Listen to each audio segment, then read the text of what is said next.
bien, bonjour à vous, bienvenue sur ce nouveau Trading Live de la Trading Touch.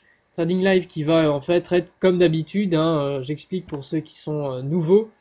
Un débrief, donc on va voir ce qui s'est passé pendant la journée et qui va consister aussi à faire un briefing. Donc briefing, on va essayer de voir comment on va pouvoir trader pour la prochaine session, donc à savoir demain, voir quelles vont être les stratégies que l'on va pouvoir mettre en place et quels vont être les niveaux intéressants pour prendre des trades. On va voir tout ça évidemment après un petit avertissement sur les risques. Trader le Forex et les CFD implique un niveau de risque élevé et peut ne pas être approprié car vous pouvez subir des pertes supérieures à votre dépôt. L'effet de levier peut être en votre défaveur, ne tradez pas avec un capital que vous ne pouvez pas vous permettre de perdre. Vous devez être conscient et avoir une compréhension complète de tous les risques associés au marché et au trading. Les informations contenues dans cette vidéo sont données à titre indicatif et ne peuvent être considérées comme des conseils en investissement. Par conséquent, la Trading Touch décline toute responsabilité quant à des erreurs, omissions, inexactitudes ou caractère incomplet de toute information contenue dans cette documentation. En parlant d'avertissement sur les risques, aujourd'hui on a eu une nouvelle assez énorme. Vous n'êtes peut-être pas sans savoir que l'AMF vise à interdire la publicité sur internet pour les brokers CFD et Forex. Ça c'est pas nouveau, mais il se passe exactement la même chose en Angleterre. La nouvelle est tombée et vous pouvez vous amuser à regarder les cotations des actions des grands groupes, comme par exemple IG, qui a vu son action perdre 40% dans la journée. Donc c'est assez énorme, c'est un mouvement qui est assez important. Qu'est-ce qu'on peut dire de ça pour faire peut-être un point assez bref? Eh bien, IG a une offre assez large, peut-être plus large que ses concurrents. Il propose pas seulement du Forex et des CFD, il propose des comptes actions, il propose des comptes futurs. Donc, au final, je pense ils ont les moyens de s'adapter à cette loi et de réagir comme le ferait un grand groupe qui est IG. Donc, à voir comment réagit le broker suite à cet événement. Bon, petite parenthèse, on va tout de suite passer à l'analyse technique, donc faire notre point technique. Et vous pouvez voir ici que l'on est sur le plus haut de notre range. Alors, j'espère que oui, voilà, c'est bon. Vous voyez bien que vous voyez bien mon graphique. Donc, on est sur le plus haut du range ici, et on peut même dire qu'on est en train de casser si on met notre graphique en daily. Vous voyez, c'est assez propre, c'est assez beau. Le DAX commence son envol. Alors j'espère en tout cas que c'est une tendance qui va être saine et durable, parce que ça fait longtemps que je l'attends. Quand le marché a commencé ici à partir à la baisse, je me suis dit bon, ok, je vais revoir ma copie, mais on a quand même eu pas mal d'incertitudes. Vous voyez qu'ici on a cassé, on a refait une journée à la hausse, on a tout retracé, et au final on pouvait se dire que l'opinion du marché était assez mitigée. Alors, chose intéressante, c'est que les particuliers, donc tous ceux qui ont des positions ouvertes sur le DAX avec des instruments CFD, étaient quasiment à 50, plus de 55% short. Alors après, ça dépend des brokers, il y en a, ça dépassait les 60%, mais globalement, la majorité des particuliers étaient short sur ce niveau-là. Donc c'est une donnée qu'on pouvait utiliser comme indicateur contrarien et se dire, ok, de toute façon, la tendance en ce moment, techniquement, avec les indicateurs techniques, est plutôt à la hausse. D'ailleurs, on était quasiment tout le temps au-dessus de cette zone de neutralité du RSI, donc rien ne disait à la rigueur que la tendance se renversait à la baisse. Mais c'est vrai que ces mouvements-là faisaient un petit peu peur. On est quand même allé chercher quasiment la moitié du range. Mais bon, le marché a montré hier qu'il était fort, il a fait une journée extrêmement haussière suite à une donnée négative. Bon, c'était pas non plus la donnée du siècle. mais c'est la deuxième fois quand même en l'espace de peu de temps qui montre qu'il est assez fort pour passer au-delà en fait d'une nouvelle pouvant impacter négativement n'importe quel marché. Et donc je pense plus particulièrement à cette fameuse journée où Donald Trump a été élu. Donc, petit point technique étant clos, je vais passer au point Market Profile.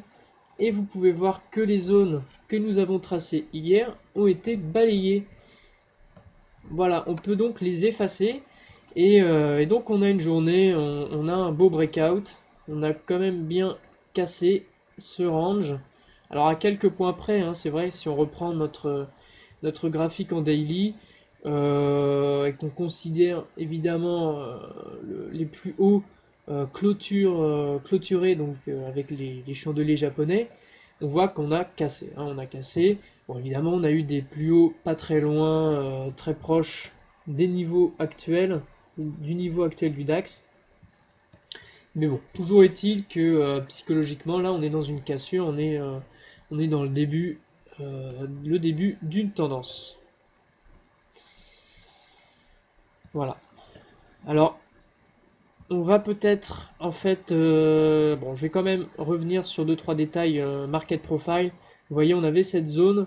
Alors, malheureusement, on n'est pas revenu tester ces niveaux-là qui auraient, à mon avis, fait office de niveau extrêmement puissant pour rebalancer le DAX plus haut à la hausse. Mais on les a pas touchés. Le DAX a même pas baissé, a même pas voulu corriger en fait corriger cette hausse plus qu'il ne l'a fait. C'est très bien, ça montre que la hausse d'aujourd'hui était assez saine. On a fait pas mal de volume ici vers le bas. Alors, vous voyez que notre zone de valeur, donc zone où plus de 70% des volumes ont été faits, est légèrement, alors légèrement, mais aussi assez nettement supérieure à celle d'hier. On a un POC, donc la zone la plus traitée durant la journée, qui se situe exactement à 10 703.5. Voilà, c'est toujours bon à prendre en compte. Et finalement, je pense que c'est peut-être le plus important, on a clôturé ici au-dessus de la zone de valeur. Donc ça veut dire que demain on a de très fortes probabilités pour que le marché n'ouvre pas dans la zone de valeur et donc indique un potentiel déséquilibre, un changement d'opinion. Alors changement pas tout à fait puisque la tendance évidemment serait plutôt à la hausse s'il y avait un mouvement directionnel. Alors sauf erreur de ma part. Sauf erreur de ma part, il n'y a pas d'événement extrêmement important sur le point de vue économique demain. Bon, il faut quand même vérifier ça. Et c'est exactement ce que je suis en train de faire. Je vous invite dans tous les cas à regarder les cours des actions des brokers CFD qui sont basés en Angleterre. Par curiosité, si vous avez le temps de le faire, c'est génial, vous verrez que c'est absolument ahurissant le mouvement qu'on a eu aujourd'hui sur l'ensemble des valeurs de ce secteur. Personnellement, j'en croyais pas mes yeux. Donc demain en effet, on n'a pas d'énormes nouvelles. Hein. On a pour ceux qui s'intéressent au marché canadien la décision de la Banque centrale sur les taux d'intérêt. On a les stocks de pétrole brut pour ceux qui sont sur le pétrole. Alors sur le pétrole, on a eu un mouvement assez important à la baisse aujourd'hui. On a aussi à 10h30 la production manufacturière anglaise, mais globalement sur le DAX, on n'a rien de spécial, si ce n'est la production industrielle en Allemagne à 8h, mais c'est un événement d'une importance plutôt moyenne. Donc rien d'extraordinaire pour la journée de demain. Ce que je vous propose, c'est de passer tout de suite à un point volume profile, et là, ça va être intéressant. On va voir qu'on a un très beau niveau pour travailler le marché à la hausse. Et ce niveau, alors on va zoomer un petit peu pour vous permettre de voir de voir techniquement comment se situe le DAX, vous voyez qu'ici on a deux beaux creux. On en a un ici, donc la ligne violette que vous pouvez voir là, qui se situe à 10 861,5, et l'autre ligne violette qui se situe à 10 819.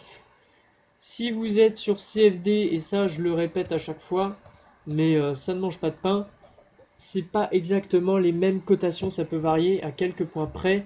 Alors vous pouvez prendre d'autres repères, comme par exemple cette bougie là, et bien vous prenez son plus haut, c'est la bougie du 24 octobre.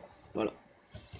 Donc vous prenez le plus haut de la bougie du 24 octobre, et sinon vous pouvez aussi vous repérer à l'aide de la bougie du 25, et essayer de voir un petit peu entre les deux. Alors je sais que sur CFD il vous est possible d'avoir tous ces indicateurs dont je vous parle, à savoir le volume profile et le market profile. Vous pouvez les avoir sur diverses plateformes.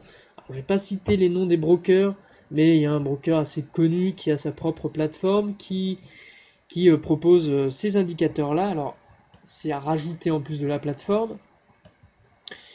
On a aussi sur MT4, on peut avoir le market profile et aussi le volume profile. Alors, les indicateurs seront peut-être pas aussi pertinents, et là je pense plus au volume profile que sur ma plateforme, à savoir Sierra Chart. Voilà, donc vous pouvez quand même avoir accès à ces indicateurs gratuitement. Donc voilà, c'est particulièrement ce point-là que je vais surveiller demain. J'ai déjà oublié sa valeur, les 10 819. On a un niveau de réjection. Donc, pour ceux qui ne connaissent pas cet indicateur, c'est ni plus ni moins qu'une représentation horizontale, verticale, excusez-moi, des volumes. D'habitude, on a l'habitude de voir des volumes comme ceci, situés en bas de manière horizontale sur notre graphique. Ici, ils sont représentés de manière verticale, de telle sorte à ce qu'ils nous montrent quel volume a été réalisé en fonction du prix. Donc, ce qui veut dire que par exemple, entre 10 709 et 10 662, eh bien, on a fait beaucoup de volume. C'est un indicateur très visuel. Vous pouvez voir, on a un gros pic ici. Donc, on a eu beaucoup de volume. C'est-à-dire que c'est un niveau ici. C'est une zone de prix où le marché accepte de trader en fait. Les opérateurs estiment que c'est un bon endroit pour trader, et donc l'offre et la demande se rencontrent, et il y a lieu à beaucoup d'échanges sur ces niveaux de prix. C'est tout le contraire sur les niveaux à faible volume que l'on appelle les LVN, les Low Volume Nodes. Donc ce sont des zones où il y a eu très peu de volume réalisé, où les opérateurs ne semblent pas prêts à acheter ou vendre quoi que ce soit. C'est valable pour tout, les actions, ça marche même sur le Forex. Et donc là on s'intéresse au DAX. Donc il y a eu très peu de volume réalisé. C'est un endroit qui n'est pas favorable à des échanges, et donc qu'est-ce que fait le marché lorsqu'il n'y a rien à faire? Il rebondit. Et donc c'est pour ça qu'on appelle ça des niveaux à réjection, et celui-là est particulièrement beau. Donc demain il va nous intéresser, on va voir comment le marché y réagit si jamais il le touche, parce qu'encore rien n'est sûr. Le marché peut très bien commencer à monter directement demain dès l'ouverture, c'est tout à fait possible. Mais si un marché excusez-moi, un niveau que je dois conseiller, c'est celui-là. Et je vais encore le rappeler pour vous et pour moi parce que je l'ai oublié. Les 10 818,5. Voilà.